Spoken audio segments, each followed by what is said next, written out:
Hey folks, it's Kevin. I've been in the real estate industry for 5 years now, and in my first year, I closed 10 home sales. For me, that was a huge feat, considering that at that time, the average real estate agent did anywhere from 3 to 5 deals a year. Now, there were 22,000 real estate agents, and that put me at the top 8% in San Diego. So in this video, I'm going to share with you the secrets and what I did that first year to get me to 10 closed transactions. Let's jump right into it. The lead generation levers and the way that I was able to make relationships and build that database of people who would do business with me in the future at that time was much different than it is today.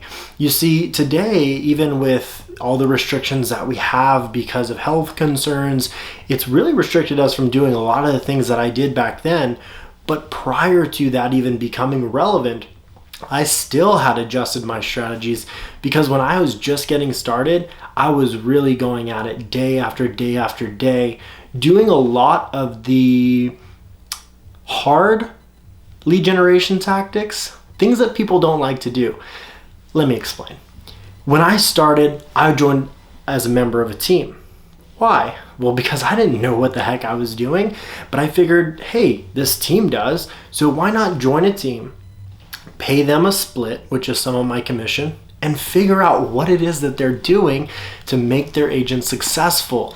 And during that time, what they introduced me to and what they had me doing a lot of the time was making phone calls. Oh, dreaded phone calls. Yes, I was calling into neighborhoods of people who weren't necessarily motivated, just phone numbers for random neighborhoods, if you will. And when I was calling into those neighborhoods, I had to do my best from changing the conversation from a sales conversation where I'm soliciting to them to, hey, I just want to introduce myself, I want to build a relationship, and I want to add value in any way possible. And I totally understand that not everybody needs something right now, but if we can create that relationship and I can be your resource in the future, maybe you'll give me a chance to work with you. So I was making a lot of calls at that time at the rate of about 200 phone calls a day. I didn't necessarily talk to 200 people, but I definitely dialed 200 phone numbers. Again, I was calling into neighborhoods where people weren't necessarily motivated. So oftentimes they either wouldn't answer or I might get hung up on, and I just had to go with the blows.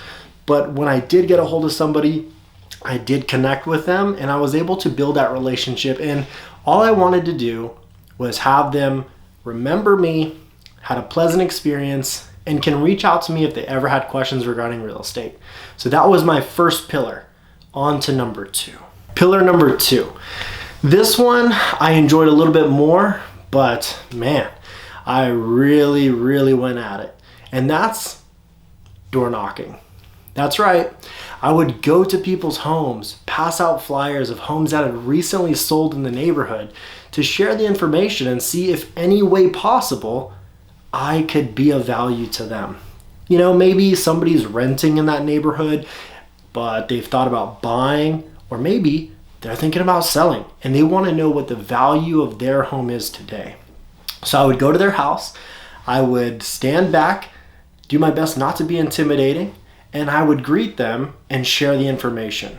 And at the end of the conversation, I would just ask them simply straightforward, hey, do you have somebody in the real estate industry that you know and you trust and you'll turn to when that time comes? And if the answer was no, I politely asked them to exchange information and whether I can help them in the future if they ever did need any help. And that's how I was able to really fill up that database, because unlike being on the phone, when you're in person, you're allowed to use body language. And what I understood early on in my career is that body language is 55% of communication. So if you smile and your shoulders are relaxed and you're using your hands to be expressive, as long as you're not intimidating, people are going to respond to that. And they did. It worked. Lead generation lever number 3. And this one, my favorite. Open houses. On the weekends, during the week, didn't matter. I would take any open house that I could do. Why? Well, as real estate agents, the only product that we really sell, aside from ourselves, is the actual house. And so if you're able to hold the door open and share information as people are guided by directional signs from the street, you can meet a lot of people without having to walk up hills and down hills or dial 200 phone numbers. And so I was able to get in front of these people, share with them everything about that specific property. And if that property didn't meet their needs, then I had a list of homes in similar price range, similar bedrooms, bathrooms, square footage, yard space that I could show them. Homes that maybe they weren't perfect fits for them at that specific property, but once I wrapped up at 4 p.m., I could put the keys away, lock everything up, get in my car, and shoot down to the next 3 properties to show them those. And that's how I was earning a lot of business. Secondly, holding open houses, I was creating relationships with other agents. As you can imagine, when a real estate agent has, let's say, 20 homes that they're selling at the same time, it's impossible for them to hold each of those open. So I was doing the real estate agents a favor by them allowing me to hold it open. I was helping them sell it as a byproduct. And that was a true win-win, because let's say I was in the position where I was going to be submitting an offer on one of those listings in the future. They remembered me, and they remembered that I held their property open. I was open and honest in my communication. I let them know who came by, who was interested, and I provided them feedback, good or bad. They appreciated that. They responded well by accepting my offer when I did put an offer on their listing. All right, so enough about lead generation and how I was able to find the clients that I did business with. Let's talk about where the true money is made in real estate, and that is lead follow-up. You see, making that initial introduction and getting to know somebody and shaking their hand is very important. And they say that a first impression is everything. I would argue that the second, third, eighth impression is just as valuable. You see, when you're in relationship with someone, that means you're in communication with somebody. You have to keep that relationship. You have to nurture that relationship. You have to always be there as their resource. And it was important to me that when I made a relationship with somebody, I added them to my database, which is just a reminding system to tell me to reach out to them on a specific day that they asked me to reach out to them. I mean, my memory isn't very good, and if it wasn't for that, I would completely forget. So what I would do is I would set reminder tasks to reach out to those people in the future. And maybe all that was, hey, how's life going? How are the kids? How's the family? How's the dog? Is there anything in the world that I can do to help you today? And other times it was, hey, I'll be over at your house this week to go over the value of your home, how much you're netting, and how we're going to market it to sell it. It truly was whatever that reminder said based on that previous conversation. And remember, if you want to make a lot of money in any industry, remember to add value and keep your word. And those were the 2 most important things for me that first year in real estate and still today. All right, so we talked a lot about how I'm going to find my clients and how I'm going to nurture those relationships to ultimately get that business later. But as a new agent, how did I learn what to say and how to say it? I was very fortunate to be introduced to script practice and role play early on in my career. And what is that?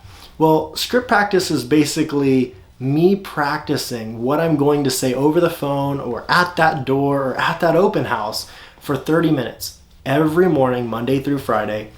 And I'm going to practice with a partner. Why? Because I think we all get into certain situations in any field, not just sales, not just real estate, where we're put in an interesting position. I mean, think back when you were deciding after high school whether you were going to go to college or whether you were going to get a job. Maybe you're going to go into the military, whatever route you were going to take. I believe that there was a point for most of us, not all, where we didn't really know. We didn't really have clarity as to what we were going to do. And when a family member would ask us on Thanksgiving or over the holiday season, hey, congratulations on graduating high school, what are the plans? How nervous were you when you didn't have a response for them? You see, it's no different. When we're having a phone conversation with somebody in regards to whether they want to buy a house or sell a house and we don't know what to say or how to help, it is nerve-wracking.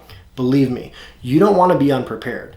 And the best thing that you can do is prepare yourself, Go over what objections might come so that way you can acclimate yourself and be prepared for when they do arise, because they will. The next part of that is going to be role play. And no, not the type of role play that you're probably thinking. What I'm talking about is a buyer's presentation and a listing presentation. As a newer agent, it's very important to master your skills and become comfortable presenting to clients.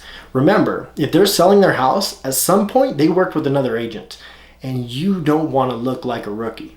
What you want to do is you want to prepare a professional presentation. It can be 1 page, it can be 20 pages. It doesn't matter as long as it fits the information that you're going to be presenting on.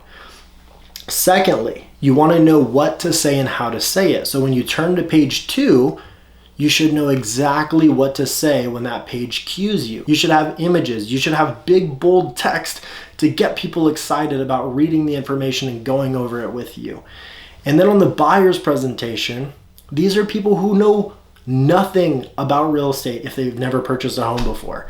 It's your job to educate them. And the last thing that you want to do is A, not set appropriate expectations, and B, not give them the information that they need to make smart financial decisions. So you as the agent, is your job to be professional, prepared, and have structure. That's what they're looking for. People who have never bought a home before are looking for guidance. They're looking for somebody who's in their corner and ultimately somebody who's going to fight for them when it comes to negotiating. So those 2 things were huge for me. And there you have it. Those were the principles that I followed my first year in real estate, my lead generation methods, how I added value and followed up, and how I prepared for when I put myself in those situations. Now, if you got to the end of this video, I appreciate you watching it. Know that this is not just a real estate related video. A lot of these principles translate to other areas, sales or not. And I hope that you were able to find value in this. Please like this video. Please comment below if you have anything to share. Please send it to a friend. And if you could, it would help me out so much if you would subscribe to my channel. If you could stay up to date with all the videos that I'm sharing. Thank you so much for watching. Have an amazing day. I'll see you soon.